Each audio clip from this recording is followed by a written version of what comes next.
Here with Noah Tillis.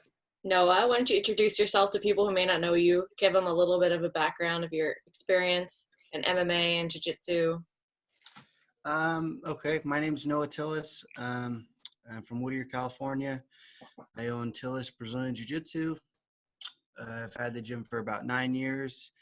I fought professional MMA for about 9 or 10 years. I stopped a few years ago. That's pretty much it, really. Uh, I like to compete still with Jiu-Jitsu and stuff. When this all opens back up, hopefully you can get some more super fights. But, yep, that's it. So you mentioned you stopped fighting MMA a couple years ago. Are you officially retired, or are you one of those guys that's like, I don't know, if there's somebody calls and I feel like it, I might fight? Kinda. I mean, I didn't have a big enough name to like say I was retired. I wasn't really making much money doing it and stuff. So it was something that I just really enjoyed doing for fun.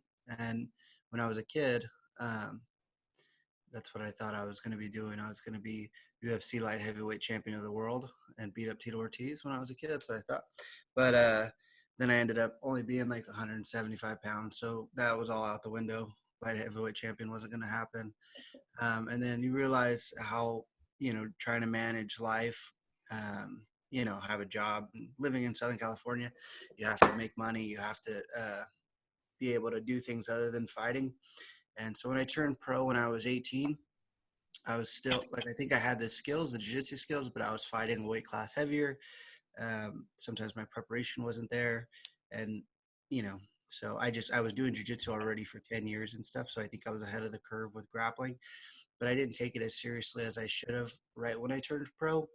And so maybe if I did, it could have put me in a direction to do better. But, I got to fight on a big show at the Forum and stuff and train a lot of fighters. I had a good amateur team and I turned a lot of guys pro. So I just kind of just decided that I wasn't going to fight anymore. It might be hard to tell through the screen, but like my glasses are super thick. So like it's really Not hard. hard to tell. Yeah, it's super hard to fight with my vision. So I was really I like to scrap or I like to box and kickbox, but when you get to the higher level, it's really hard because my main thing is jiu-jitsu and grappling. So some of these guys are world-class strikers, and with my depth perception being so bad and my vision being so bad and not wearing contacts or anything, it's kind of hard. It's easy to beat up guys on the Indian reservation and the guys that are no good, Yeah. but fighting at a high level, I realized my eyes were really holding me back from. I think I understood the concept of striking and boxing and kickboxing and stuff because I was doing it just as long as I was grappling. But you can close your eyes and do jiu-jitsu, but it's not the same when like when I fought Jaylen, the guy 6'3". I mean, he's a good dude. He's a great fighter. I just I remember he hit me, and I'm like, where is this guy at? I don't even know where he's at, and he's so long and stuff too, So, and it wasn't just because he was so much taller. I mean, he's a great striker, but my vision was a big reason why like the striking aspect took me a long time to try to catch up. So I was just, man, I don't want to take losses that I shouldn't, or I got to focus on my gym. That's, how I make a living. So taking fights a couple times a year wasn't something I was, sure I was going to do anymore. And I've been training since I was 8. So I have a lot of injuries and stuff. So it's hard to try to work around all that and prepare for it. Anybody who's prepared for MMA and they've done it correctly, it's really hard on your body. The sparring and stuff is a lot harder than the fight. The fight's like the fun part because you got to chill for a week. So What about the weight cut? Like, is that worse than the sparring, or you still think the sparring is the worst part? no, I don't cut too much weight. That's what I should have been fighting at 145. I think when I was like a young fighter, like 18 through like 20, my early 20s, I should have. But I walk around right now. Well, this is quarantine weight, so it's a little different. But Yep. I usually walk around like 175, so the cut to 55 is not too bad. But usually, if you're training that hard too and your diet's good, it's not too hard. And you usually only focus. If you do it right, you should only have to focus on the weight like the last like 10 days. So it's not too bad. So you mentioned that you fought Jaylen Turner, who's now in the Yeah. UFC. I mean, you obviously mentioned the thing with the eyes, but can you tell like fans, if you know that name, what it was like fighting him, what it was like, and maybe Um, like him as a person. yeah, we chatted a little bit, and we're friends on social media and stuff like that. So I can't really be a great judge of how he is as a person, but it seems cool. Seems like a good dude. Um, Before that, and people ask me, which is almost insulting, but people ask me, well, why'd you take the fight and stuff like that? And as a competitor, and as a fighter, and you've talked to so many people, like that's what they offered me, and it wasn't. I mean, and absolutely, let's do it. You know what I mean? And there was holes in his game, and so it's like it was almost like striker versus grappler. But I didn't. You know, my coach Tracy at the time, we just sat back after the fact and was like, oh, I didn't follow my game plan at all. But as a competitor, there's hard headedness where I was like, okay, well, I think I can, you know, touch him and then get inside and take it to the ground. And I think, no disrespect to him, I know his jiu-jitsu coaches, I think there was a big gap on the ground. So I think that's when it came to grappling and stuff, if I implemented what I wanted, I think I would have had a lot better success. But I didn't. And that's the fun part about fighting is I touched him with an overhand right, and I kind of made him take a step back or two, and my arrogance just totally let the game plan go out the window. So it was kind of like, oh, I could touch this guy, I could box with him, and then I think he realized, like, oh, okay, and then just fucking pattered me for like the next few minutes. So it's you know, he doesn't hit super hard, but he's very accurate, and it's like sharp and quick and stuff. So um, yeah, he's great. He was a great fighter. That was fun. You know, it was a good time. That's the whole thing. Like, I sat back after that, and a lot of people get to this weird depressive state, and they get really upset about it and stuff. But you gotta like, if the worst thing that happened is you lost a fight at the forum or you lost a professional MMA fight, your life is all right. You know, so that was kind of how I was with that. So I enjoyed the whole process. Bellator was great and stuff. And they took care of me, and it was a good time, and he was a great dude. There was never any problems with him or anything. So, So speaking back to your gym, you say you've had for about 10 years. yeah. So obviously this quarantine thing is affecting your business probably pretty hard. So can you talk to me a little bit about like how you're dealing with that? Yeah. I mean, so you'll probably see this all over social media. A lot of the smaller businesses like jiu-jitsu gyms or kickboxing gyms or anything like that, nobody or very few people got any type of grants or loans or anything. And you know, that was to be expected because you don't really employ a lot of people. But I didn't really prepare. I didn't know how to pivot too much off of it. Luckily, I had some money saved and stuff, and I'm pretty frugal. I really don't do much. Like, this shirt was given to me by a jiu-jitsu guy. Like, I don't really buy too much stuff. So, and I try to keep my overhead relatively low. I teach 90% of the classes. And the people that I did have on, I'm still paying them, like my boxing coach and stuff like that. So um, I think I was in a position where I was, you know, I was doing really well. The gym was as big as it's ever been right before this. I was trying to save, you know, as much as I could just because that's the way I am. I always prepared for a rainy day. I just didn't think it was going to be like a global pandemic. So, Yeah. I mean, I don't know how long this is going to last, but it's definitely a hurting business. And this is like my sole way to make income. So, Right.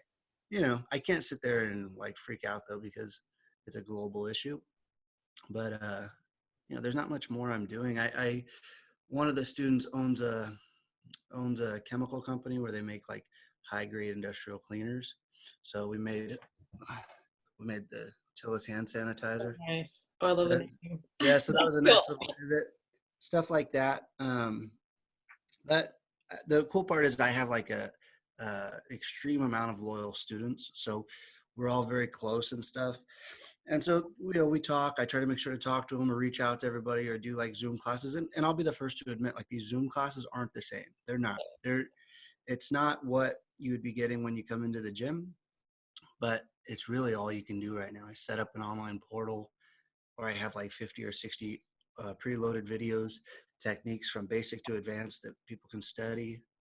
And then I'm doing classes on the Zoom for kids. So trying to be proactive, and that's the big thing. Like, I'm trying to do what I can, but you know, it's kind of limited right now. But yeah, it's definitely hurting business, but I have a really good group, and the people who are losing their jobs or can't, or, I'm still giving them access to the portal, or I'm still trying to, include them in everything we're doing, because it's, life happens to them too. So, and you be good to each other. They'll be back when they bounce back too. So, And you have a wedding coming up too, so you're probably like we're already yeah, like planning for that and saving and yeah, that's not, that's like something that I'm trying not to think about, but yeah, it's supposed to be at the end of August.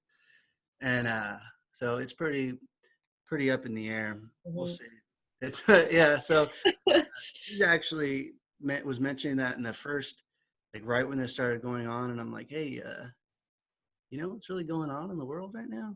Like there's other, and she did, but it was a way to try to think positively and not really dwell in like what's going on. But yeah, it's supposed to be August 22nd in Corona, and so we'll see how that goes.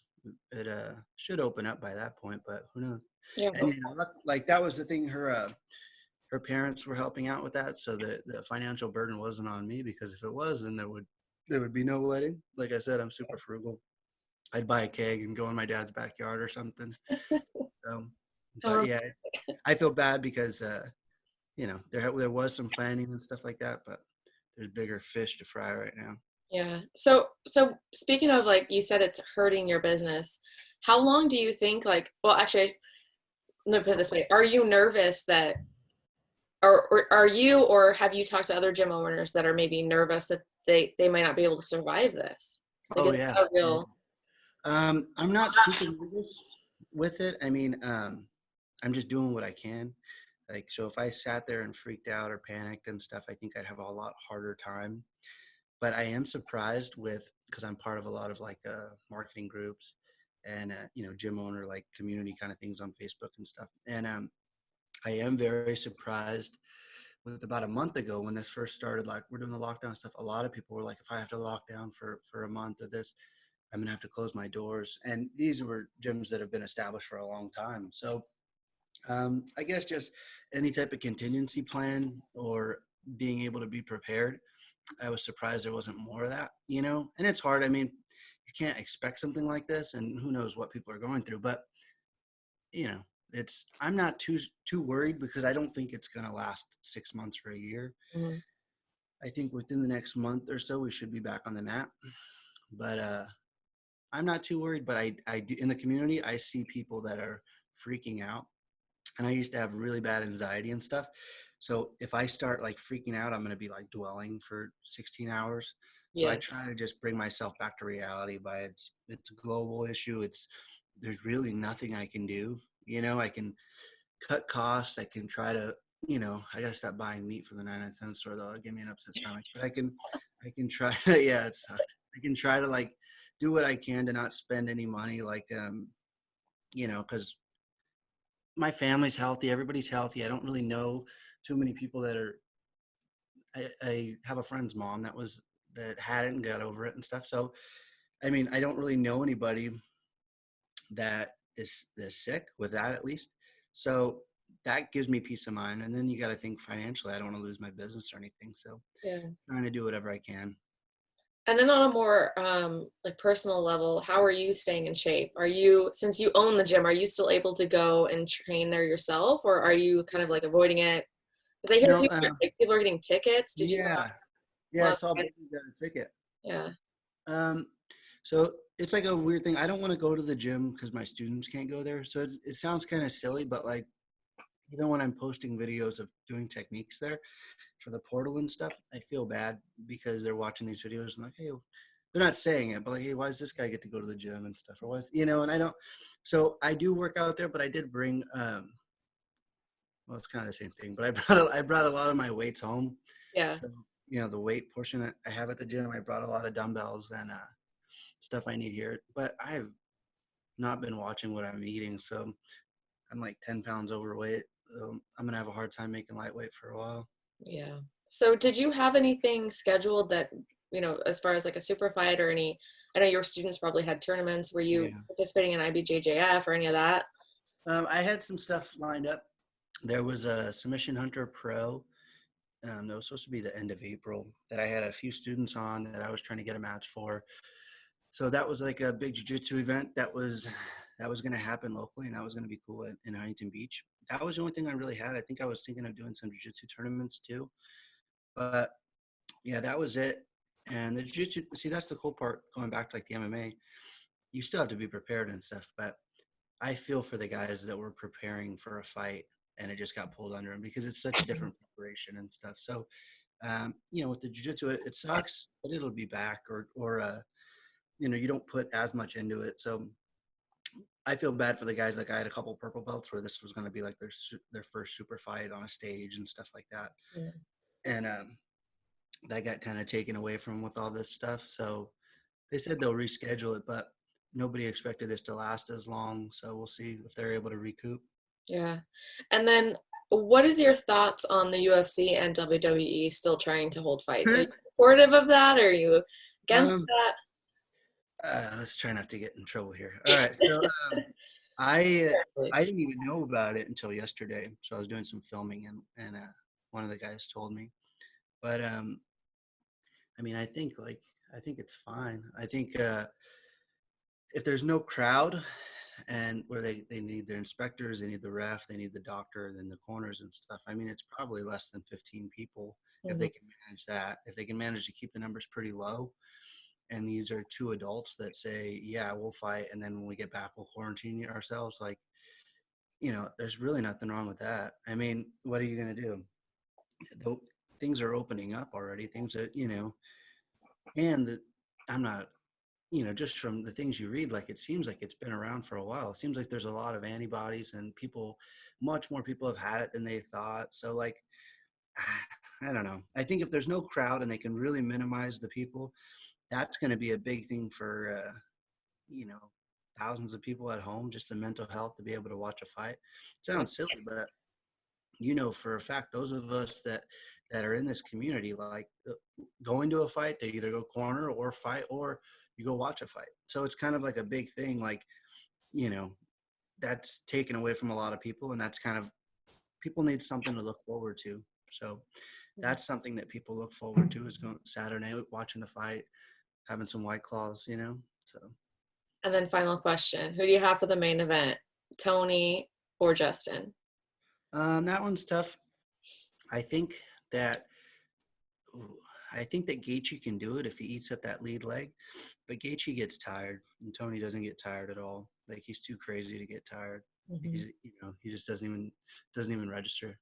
And so I think Tony beats him, but I think if Gaethje can start working on that leg and slowing him down, he has a lot better chance. And one thing is, I don't understand stylistically. I think Gaethje, if he used his wrestling a lot more, I mean, he wrestled at Nebraska. He's a good wrestler, but he doesn't really show it that much. So I think if he did, he'd be in contention. I think, and this is what I was saying before, I think he gives Khabib a better fight than anybody, even though he's not the highest ranked guy. If he used his wrestling, I think he would give Khabib the best fight. I said that about Gillespie though too, but then he got head kicked. So, but that's the fight game. You can't really. Don't listen to your take then. Yeah, like I think Gillespie, Gregor Gillespie is the best wrestler at lightweight, but he got caught. So. Yeah. Well, that happens. Awesome. Well, thank you so much for joining me. Yeah, good to see you, Amy. Thank You you. too.